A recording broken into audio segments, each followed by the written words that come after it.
Welcome to my YouTube channel learning with dignity. My name is Garima.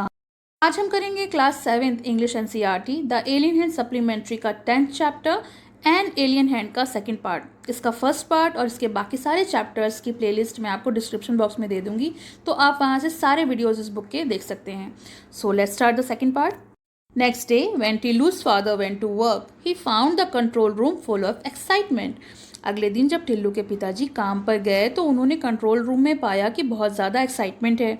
People were crowded round the big TV screen. और जितने भी लोग थे वहाँ पर उन्होंने टीवी स्क्रीन को घेर रखा था। It showed a dot in an otherwise clear background. और उस टीवी में एक छोटा सा बिंदु दिख रहा था, बाकी स्क्रीन जो था वो क्लियर था। Isn't a star for its changing its position? Our computer has given a trajectory of this thing. It is heading towards us, the supervisor of the last shift explained. तो last shift में जो supervisor थे, जो देख रेख करते थे, उन्होंने एक्सप्लेन किया कि ये कोई तारा नहीं है, ये अपनी स्थिति बदल रहा है और हमारे कंप्यूटर ने इसकी जो दिशा है, जो स्थिति है, वो बताई है कि ये क्या चीज़ है, ये हमारी तरफ बढ़ रहा है। I space craft, Tillu's father asked. तो टिल्लू के पिताजी ने पूछा, क्या ये कोई स्पेस क्राफ्ट है? By now he was joined by his teammates on the new shift. और अब और वहाँ पर लोग आ गए थे जो नई शिफ्ट के थे और सब ने एक दूसरे को ज्वाइन कर लिया था। So we think but it's needs watching. ऐसा लगता है लेकिन हमें इसको देखने की ज़रूरत है। Spacecraft, where from? The solar system was not known to have any life anywhere else except on their planet. तो स्पेसक्राफ्ट तो ये कहाँ से आ रहा है? तो टिल्लू के पिताजी ने कहा कि वो तो केवल यही जानते हैं कि केवल उनके प्लैनेट पर ही लाइफ है और किसी प्लैनेट पर नहीं है। Tillu's father recalled the ancient days. तो उन्होंने पुराने समय को याद किया और जो आर्काइव्स थे, सेंट्रल ब्यूरो में आर्काइव्स होते हैं कलेक्शन, तो उनमें जो कलेक्शन था उनको देखने के बाद जिसमें उनके एंसेस्टर्स थे, उन्होंने वेल डेवलप्ड स्पेस प्रोग्राम जो हैं वो सर्च करने के लिए भेजे थे सोलर सिस्टम में, जिनमें कुछ स्पेसक्राफ्ट में आदमी थे और कुछ में नहीं थे। और ये देखने के लिए भेजा था कि क्या वो उनका प्लैनेट एक अकेला वही प्लैनेट है जिस पे लाइफ है या कोई और प्लैनेट भी है जिस पे लाइफ पॉसिबल है। Now in the days energy shortage and underground life. और आजकल जो एनर्जी शॉर्टेज के कारण उनको अंडरग्राउंड जो लाइफ है वो जीनी पड़ रही है। They had no space program. और उनके पास कोई स्पेस प्रोग्राम भी नहीं है। They could only watch importantly. और वो शक्तिहीन होकर देख सकते हैं।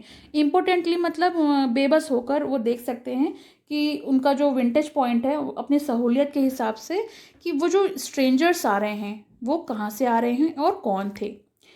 The conference room in the Central Bureau was so quiet that an outsider would have thought it was empty.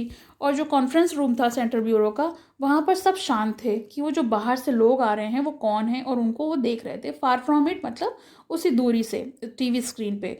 It was full of capacity but the members of the central committee were unusually quite. उनके पास पूरी तरीके से capacity तो थी, जितने भी members थे central committee के, मगर वो अभी शांत थे। They knew that the president was going to make a momentous announcement. क्योंकि वो जानते थे कि जो वहाँ के प्रेसिडेंट थे वो कोई घोषणा करेंगे, कुछ अनाउंसमेंट करेंगे, तब उसका इंतज़ार कर रहे थे वो लोग। Colleagues, I will give you the report as I have it. तो प्रेसिडेंट ने सबसे कहा, कलीग्स कहते हैं जो हमारे साथ काम करते हैं, उन्हें हम कलीग्स कहते हैं। तो उन्होंने कहा, मैं आपको एक रिपोर्ट दूंगा जो मेरे पास है। While I speak there may be a chance in the change in the situation. और जब तक मैं बोलता हूँ, बताता हूँ कि इस सिचुएशन में कोई बदलाव नहीं हो सकता। The president pause to get his papers in order and then continued. तो प्रेसिडेंट रुके और उन्होंने अपने पेपर्स को ऑर्डर में किया, सही से अरेंज किया और फिर उन्होंने बात करना शुरू किया। 2 spacecraft are approaching us. 2 spacecraft जो हैं वो हमको अप्रोच कर रहे हैं। One is in fact orbiting our planet while the other is still far away. एक जो है हमारे प्लैनेट के चक्कर लगा रहा है, हमारी ऑर्बिट में घूम रहा है, और दूसरा जो है वो थोड़ा दूर है अभी भी। We guess that they are coming from our neighbouring planet. और हमारे अनुसार हम अनुमान लगा सकते हैं कि ये जो है हमारे पड़ोसी प्लैनेट से, पड़ोसी ग्रह से आ रहे हैं। How should we react? Number 1, your views please. तो प्रेसिडेंट ने पूछा, हमें कैसे रिएक्ट करना चाहिए? तो यहाँ साइंटिस्ट को नंबर 1 और नंबर 2 कहा गया है। तो साइंटिस्ट से बोलते हैं, नंबर 1, आपका नज़रिया क्या है, कृपा करके बताएं। Number 1 was incharge of defence, और नंबर 1 साइंटिस्ट जो था वो इसका इंचार्ज था. He was known for his courage and wisdom, और वो अपनी बुद्धि और साहस के लिए जाना जाता था. If we wish we can totally destroy these space craft with our missiles. तो उसने कहा कि सर, अगर हम लोग चाहें तो अपनी मिसाइल्स के द्वारा इन स्पेस क्राफ्ट को नष्ट कर सकते हैं, but that won't make us any wiser. लेकिन ये हमारे लिए कोई अक्लमंदी या बुद्धिमानी की बात नहीं होगी. We do not have the capacity to tender these craft unoperational in space, क्योंकि जब तक ये स्पेस में हैं हम इनको कुछ भी नुकसान नहीं पहुंचा सकते. But should they land we can render them ineffective any time we choose. लेकिन अगर ये लैंड कर जाएं तो हम इन्हें इनइफेक्टिव कर सकते हैं कभी भी. आवर रिपोर्ट से that they do not contain living beings, और हमारी रिपोर्ट ये कहती है कि इसमें कोई भी जीवित प्राणी नहीं है. दे ओनली हैव इंस्ट्रूमेंट्स, ये केवल इनमें इंस्ट्रूमेंट्स हैं, इक्विपमेंट्स हैं, और कुछ भी नहीं है. Number 2, your opinion please, the president asked the scientist on the committee. तो प्रेसिडेंट ने जो और साइंटिस्ट थे उसमें से जो नंबर 2 था उससे पूछा कि आपकी क्या राय है. तो I recommend not interference and passive observation. तो नंबर 2 ने सजेस्ट किया कि मेरी राय ये होगी कि हमको इंटरफेरेंस यानी दखल अंदाजी ना करें, और हम बहुत ध्यान से इनको ऑब्जर्व करें. Since we do not know the power of the sender of these space craft, क्योंकि हमको इन्होंने जो भी भेजे गए हैं, जहाँ से भी आए हैं, हमें उनकी ताकत का अंदाज़ा नहीं है. And we are still in dark about in their intention, और हमें इनके इंटेंशन जो होते हैं वो भी नहीं पता है. हम अभी भी अंधेरे में हैं कि पता नहीं ये किस इंटेंशन से यहाँ पर आए हैं, किस मकसद से यहाँ पर आए हैं. It is wise not to reveal our existence, और ये बिल्कुल भी अक्लमंदी की बात नहीं होगी कि हम यहाँ पर जो हैं, हम जो यहाँ इस प्लैनेट पे एग्जिस्ट करते हैं, इस बात को हम रिवील कर दें, ओपन कर दें. If we destroy these spacecraft or render them ineffective, we might reveal our existence. क्योंकि अगर हमने इन spacecraft को destroy कर दिया या फिर इन्हें ineffective कर दिया, तो ये चीज़ बाहर की दुनिया में खुल जाएगी कि हम यहाँ मार्स पर रहते हैं. हमारी जो existence है वो दूसरों को पता चल जाएगी. The president looked at number 3, a social scientist. तो प्रेसिडेंट जो थे उन्होंने तीसरे नंबर के साइंटिस्ट को देखा जो कि एक सोशल साइंटिस्ट था. He rarely agreed with number 2. वो कभी कदार ही नंबर 2 साइंटिस्ट से एग्री करता था. But this was one of the rare occasion when he did. लेकिन ये एक ऐसा रेयर ओकेजन था जिसमें वो नंबर 2 साइंटिस्ट से एग्री कर रहा था. उसने कहा I agree with number 2 sir. तो उन्होंने कहा कि हाँ, ये जो नंबर 2 साइंटिस्ट ने कहा तो नंबर 3 जो है वो उनकी बातों से सहमत थे. In fact I will go so far as to say that we should keep our surface activity to the minimum, thus creating the impression that there's no life on this planet. और number 3 scientist ने कहा कि मैं भी इस बात के साथ सहमत हूँ और मैं इनके साथ जाना चाहूँगा, बल्कि मैं तो ये सलाह दूंगा कि हमें अपनी जो इम्प्रेशन है वो उसको इतना ज़्यादा, जो हमारी सरफेस एक्टिविटीज़ हैं उनको इतना ज़्यादा मिनिमम कर देना चाहिए कि इन लोगों को ये समझ में ही ना आए कि इस प्लैनेट पे कोई लाइफ भी है. Fortunately our surface condition do give that impression.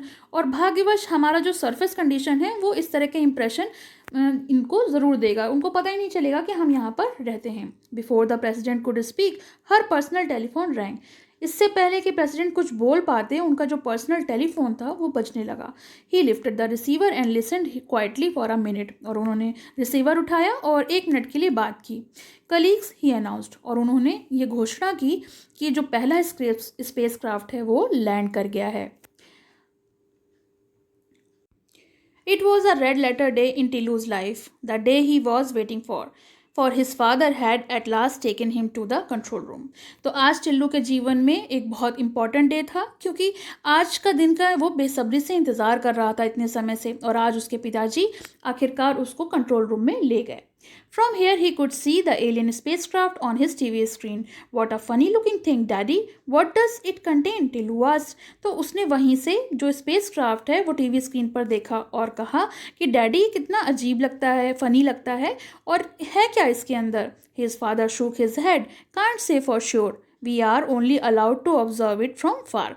तो उनके पिताजी ने कहा कि ठीक से तो नहीं बताया जा सकता कि इसके अंदर क्या है, लेकिन हम लोगों को केवल इतनी ही परमिशन मिली है कि हम इसको दूर से ऑब्जर्व करें. But we control all its part. लेकिन हम इसके सारे पार्ट्स को कंट्रोल कर सकते हैं. Can exercise our power if it is up to any mischief. अगर ये कोई गलती करने की कोशिश करेगा या हमें नुकसान पहुंचाने की कोशिश करेगा तो हम इसके सारे पार्ट्स पर कंट्रोल कर सकते हैं। He pointed to an impressive panel with several coloured button on it. और उन्होंने एक इम्प्रेसिव पैनल था, कंट्रोल पैनल, उसके बटन की ओर इशारा करते हुए उसको बोला। Tillu looked at them wistfully. और टिल्लू उसको बड़े बड़े ध्यान से देख रहा था कि पिताजी जो उसको इम्प्रेसिव पैनल दिखा रहे थे। Look it up to something daddy. Tillu suddenly noted some movement in the spacecraft. और फिर उसने ऊपर नज़र उठा के देखा तो टिल्लू ने देखा अचानक कि उस स्पेसक्राफ्ट में कुछ मूवमेंट हो रही थी। Other in the control room saw it too. और जितने लोग और थे कंट्रोल रूम में उन्होंने भी ये चीज़ें देखी। All eyes were now glued to the screen. सबकी आंखें स्क्रीन पर चिपक गई थीं, मतलब वहीं पर उनकी नज़र टिकी हुई थी। A mechanical hand was emerging from the space craft. क्योंकि जो स्पेस क्राफ्ट था उससे एक मैकेनिकल हैंड, एक मशीनरी हैंड जो होता है वो बाहर निकला। It was approaching the surface of the planet. और वो प्लानट के सर्फेस पे पहुंचा। It bend and touch the soil. वो झुका और उसने मिट्टी को छुआ। What was it up to. अब क्या होना था। People crowded towards the screen for a closure look. जितने भी लोग थे उनकी भीड़ इकट्ठी हो गई स्क्रीन के पास ध्यान से देखने के लिए। The telescopic lens of the TV camera zoomed into the tip of the mechanical hand. और जो मैकेनिकल हैंड सॉयल सैंपल लेने के लिए झुका था तो जो टेलीस्कोपिक लेंस था उसको जूम कर दिया गया और उसके द्वारा वो लोग नज़दीक से उसको देख पा रहे थे। Tillu was staring at the control panel. और टिल्लू जो है कंट्रोल पैनल को घूर के देख रहा था। It's attractive button. क्योंकि उस पर कलरफुल जो इतने आकर्षित करने वाले बटन लगे हुए थे उन पर उसकी नज़र थी। It इरेजिस्टिबली desire. इरेजिस्टिबल होता है किसी चीज़ को ना रोका जा सके, और उसकी जो मन था उसको वो रोक ना सका। Got hold to him to press the most prominent of all buttons. और इतने सारे बटन्स में से वो एक को दबाने से उसका मन जो था वो नहीं रोका और उसने रेड वन जो था लाल रंग का उसको दबा दिया। There was a shrill whistle and Tillu found himself the centre of attention. और उसमें से इतनी तेज सीटी ऐसी आवाज़ निकली कि सब लोग बस टिल्लू को ही देखने लगे। His father pulled him away roughly and restored the red button to neutral position. उसके पिताजी ने उसको बहुत रफली खींचा और जो रेड बटन था उसको न्यूट्रल पोजीशन पे सेट करने की कोशिश करी जैसे वो पहले अपनी स्थिति में आ जाए। But the damage was done. लेकिन नुकसान तो हो चुका था। The mechanical hand from the space craft ceased at work. जो मैकेनिकल हैंड था उसने स्पेस क्राफ्ट से जो निकला था, सीज्ड माने स्टॉप करना, तो उसने काम करना बंद कर दिया।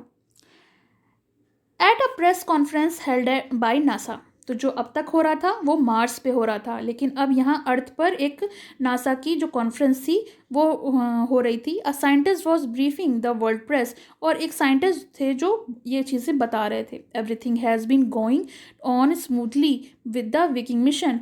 उन्होंने बताया कि जितना भी कुछ विकिंग मिशन पे हो रहा था वो स्मूथली जा रहा था। But there is a small hitch. लेकिन अभी यहाँ पर एक छोटी सी रुकावट है। The mechanical hand which was dig out the Martian soil for examination has developed a malfunction. उन्होंने बताया कि जो मैकेनिकल हैंड था जो कि मार्टिन सॉइल का सैंपल लेने के लिए ज़मीन को खोद रहा था उसमें कुछ गड़बड़ी आ गई है। We don't know the cause. Our technicians are confident they will sort it out. हमें ठीक से तो नहीं पता कि कारण क्या था, लेकिन जो हमारे टेक्नीशियन हैं वो बिल्कुल श्योर हैं, कॉन्फिडेंट हैं कि वो उस प्रॉब्लम को जल्द ही ठीक कर देंगे। And shortly afterward there was another press release from NASA. और थोड़ी ही देर बाद अनदर प्रेस मतलब एक और इन्फॉर्मेशन नासा के थ्रू रिलीज हुई। The mechanical hand is working again. उन्होंने बताया कि जो मैकेनिकल हैंड है उसने वापस काम करना शुरू कर दिया है, thank to the effort of our technician. और जो हमारे जो टेक्नीशियंस हैं उनका शुक्रिया। Soil sample are being collected and examined. और जो सॉयल सैंपल्स हैं वो ले लिए गए हैं और उन्हें परखा जा रहा है। Soon we will know the answer to the question whether there is life on Mars. और जल्द ही हमें पता चल जाएगा, हमारे जो जवाब हैं उसका उत्तर मिल जाएगा कि जो मार्स है, मंगल ग्रह है, उस पर जीवन है कि नहीं है। लाइफ ऑन मार्स ये क्वेश्चन था कि क्या मंगल ग्रह पर जीवन है। Of all the planets in our solar system, Mars is nearest in location and physical condition of our Earth. क्योंकि जो सोलर सिस्टम में बाकी प्लैनेट हैं, मंगल ग्रह जो है हमारे अर्थ के काफ़ी करीब है, उसकी लोकेशन जो है नज़दीक है और उसकी जो ज़मीन की मिट्टी की फिजिकल कंडीशन है वो भी लगभग हमारी पृथ्वी जैसी है. So the scientist behind the Viking mission were hopeful of finding life on Mars. इसलिए जो भी वैज्ञानिक लोग इस विकिंग मिशन के पीछे थे, बहुत उम्मीद से वो मंगल ग्रह पर जीवन को खोज रहे थे. But they were in for a disappointment. लेकिन वो लोग बहुत निराश हो गए थे. The Viking mission found no sign of life on Mars. क्योंकि जो विकिंग मिशन था उसने मार्स पर जीवन के कोई भी साइन उसको नहीं मिले. तो ये चैप्टर का एक्सप्लेनेशन हो गया. आपको कैसा लगा कमेंट सेक्शन में ज़रूर मेंशन करिए और पसंद आए तो लाइक का बटन दबाइए. और इससे पहले के सारे वीडियोस आपको प्लेलिस्ट में मिल जाएंगे, उसका लिंक मैं डिस्क्रिप्शन बॉक्स में आपको दे दूँगी. पसंद आया हो तो लाइक करें, शेयर करें और चैनल को सब्सक्राइब करें.